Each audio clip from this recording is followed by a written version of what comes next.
por estes problemas que os congressistas verificaram na liberação das emendas. Olha aí, Ari.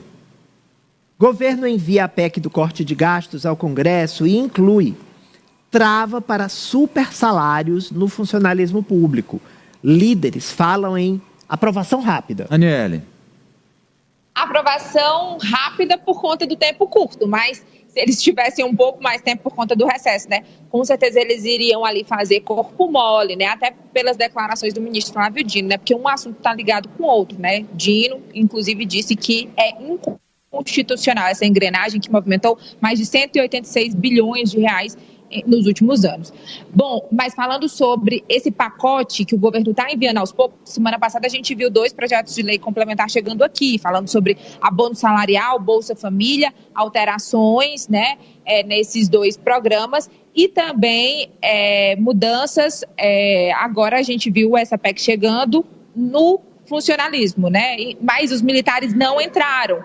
Era uma expectativa que eles já viessem nessa PEC, que foi publicada ontem em edição extra no Diário Oficial da União e chegou hoje ao Congresso Nacional. Sim, tem uma trava para os super salários, como já havia sido previsto.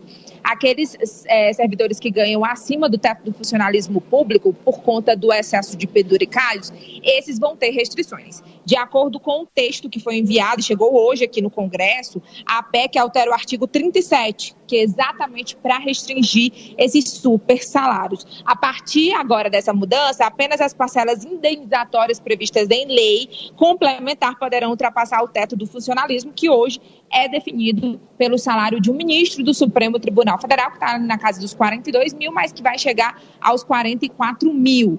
Esse é o foco do governo nesse momento, porque eles não querem votar, por exemplo, as mudanças no imposto de renda aqui no Congresso Nacional. Isso vai ficar para o ano que vem, de fato. Hoje vai ter reunião na Comissão Mista de Orçamento, que é exatamente para definir também o trâmite de votação, porque está tudo interligado, né, a questão do orçamento. Mas a PEC, né, que vai começar a tramitar lá na Câmara, depois dessa reunião de hoje, é que a gente vai saber quem vai ser o relator, como é que eles vão fazer para dar essa celeridade de votar em apenas 2 semanas. Está o professor Vila, porque não é constitucional, professor, o teto que nenhum servidor público pode ganhar mais do que o salário de um ministro supremo? E por que isso nunca foi levado à prática no Brasil? E a última pergunta, agora vai? Não vai. Não vai, e isso não é colocado em prática. Aí voltamos lá ao Raimundo Faoro, os donos do poder, e lembrar todos os interesses corporativistas que ficam no interior do Estado e que fazem com que haja uma legislação e ela não é cumprida.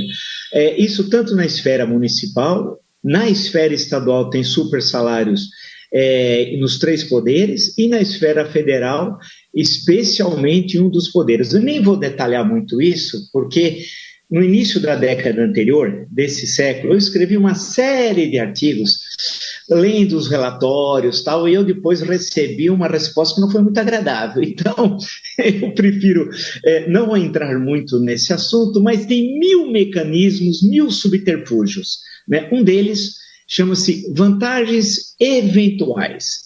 É só pesquisar que o pessoal vai encontrar. Então, tem gente que já recebeu 500 mil no mês, 600 mil, 700 mil, 800 mil e por aí vai. Francis, complicado de você, na hora de cortar ali, não, o salário mínimo não vai mais subir como era para subir, mas o teto pode extrapolar, escancara assim, a diferença, né, de tratamento entre quem tem muito e quem não tem nada, né? É aquele lema, nada para o trabalhador e tudo para mim. É esse lema do Congresso Nacional e que é perseguido insistentemente na análise de qualquer proposição, e não só do Congresso Nacional. Todos os poderes são abarcados por esses privilégios, tanto que teremos agora também o retorno do quinquênio. Então, é uma problemática que está enraizada na história nacional e dificilmente vai mudar, Amadeu. mas não deixa de ser uma grande hipocrisia por parte dos parlamentares. Eu tenho certeza que, se fossem medidas ali para, por exemplo, aumentar ainda mais o valor de emendas parlamentares, essa discussão seria aprovada em questão de segundos. Agora, em relação à isenção do imposto de renda, fica para 2025 e eu tenho cá minhas dúvidas se até mesmo em 2025 isso será votado. Raniel, os militares tinham feito o acordo